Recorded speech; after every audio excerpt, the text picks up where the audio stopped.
Yo, what's up, my users? How's it going? So, a brand new video, and this is the next issue in the Ships of War collection. Yes, it's the USS Alabama, issue 23, the South Dakota class battleship. Here she is. Here,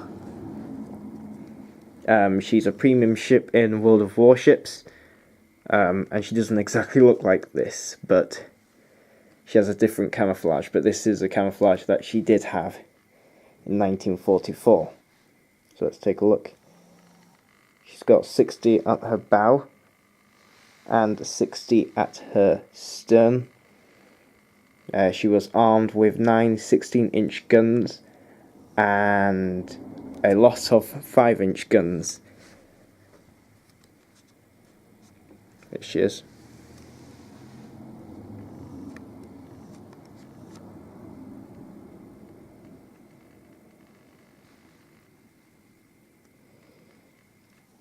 She was capable of travelling up to a speed of 27.5 knots. So yes, has a nice camouflage on her. So anyway, let's go in.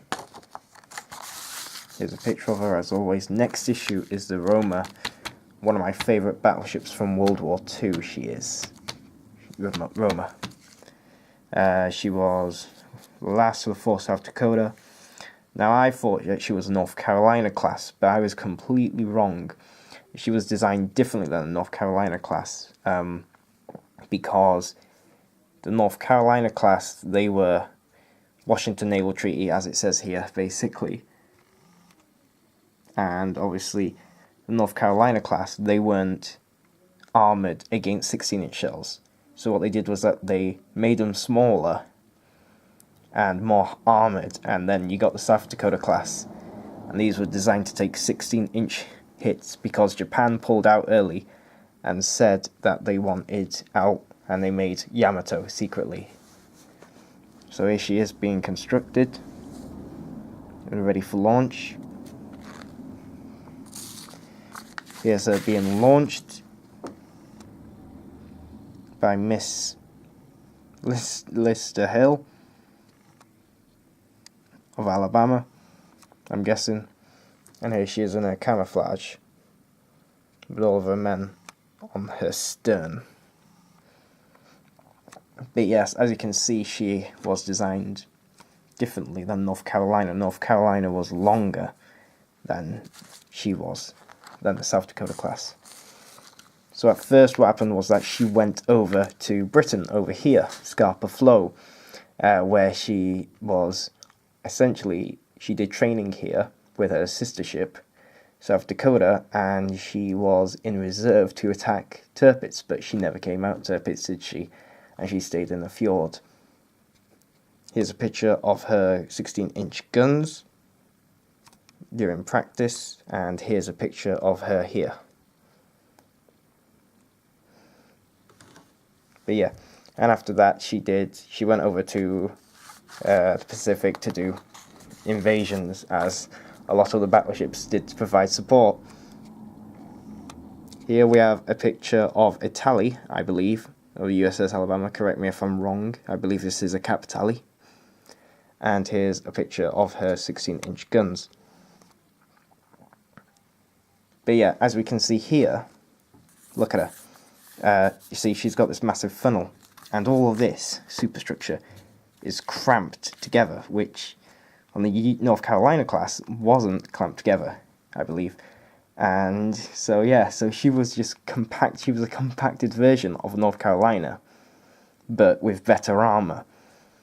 And you know, so all of her living space was cramped, but everything else was the same size of a battleship. So her guns were the same size, her funnel, even her bridge was the same size of a battleship.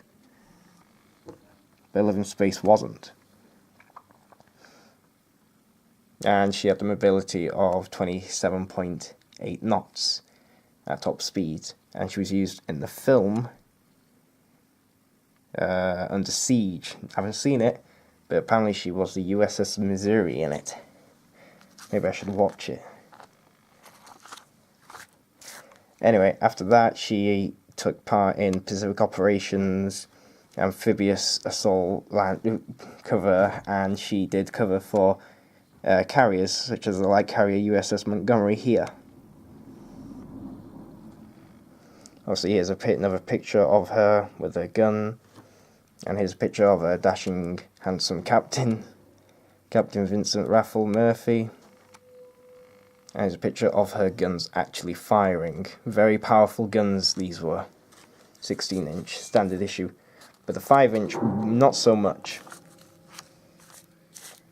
So after that, what happened was that she took part in more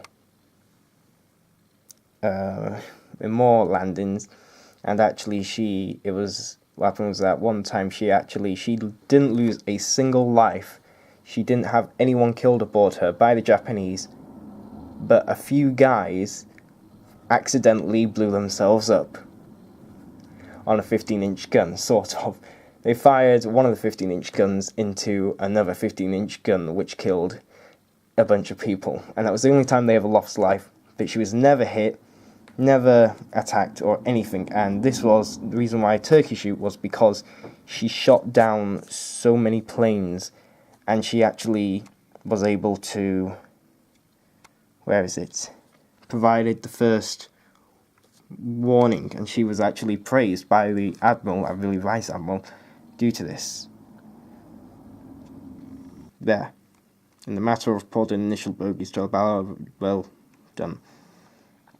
And after that she was used as, obviously, and obviously amphibious, not amphibious landings, but, artillery bombardment of Japanese areas. But she wasn't very good at it, because they couldn't exactly, she was built to take on battleships, not built to take on bunkers. So obviously what happened due to this was that she wasn't very effective.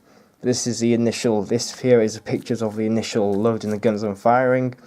So the bosun would call them all to action stations, and they would get the range, and what they'd do is that they'd load a shell into there, and then they'd have 2 cartridges, and they'd load them into there, and then they'd flip that up, and then they'd just fire, essentially. But obviously she went through typhoons, and 3 destroyers were sunk, but not her. And she went to truck, and she went to places, essentially. And she just supported. And then right near the end of the war, what happened was that she obviously got very close to Tokyo, bombarded a couple of industrial places, but she wasn't very good, obviously, and she did do some damage to some plants, but some not to others. And then eventually the war finished, and she just simply sent 600 Marines, correct me if I'm wrong, to go and make sure that there was no resistance or anything to Japan's surrender. And here she is, a memorial, and here's a photograph taken from 1945. But yeah, and what happened was that in 1946 she was eventually decommissioned, and then in 1947, and then 1962, and then what happened was that she was going to get scrapped, but then Alabama, the state, bought her back in 1964, and she was given to the state. It cost over $1 million, but they bought her back, and eventually, and she's just a memorial park now. And she was actually recently used in the USS Indianapolis film, if you didn't watch my previous one on Jean Bart. And she was actually, which was a terrible film, in my opinion. It was alright at first. It started off good, and then it just went and nosedived. And it was directed by the guy who died in Jaws 4. And it was, Nicolas Cage. And she was used as the ship in that. Anyway, next issue we've got the Roma, yes. The last of Italy's class of battleships, yes. She was famous to me. She was going to be on the top 5 ships from World War II, but she wasn't because she didn't make it, unfortunately. But yes, she's a ship that I really like because she was sunk by one bomb. And it was a remote-controlled bomb, and it went down into a funnel there, and the she just went split in half. Sorry if I'm got a bit thingy then. Sorry about that. Anyway. And so that's this issue of the Ships of War. So next issue is issue 24, is the Italian battleship Roma, the last, hopefully, Italian warship I should get in the collection. And after that, it's the USS Wisconsin, I believe. So I can't wait to find out what's after USS Wisconsin. Please be graphs. Speed. No, we've already got that one. Anyway, so I hope you enjoyed this video. Don't forget to... So anyway, see you next time for the next one. Don't forget to like, comment, and subscribe. I'll see you next time. But as those who know me and you subscribe to me, peace out, my homies.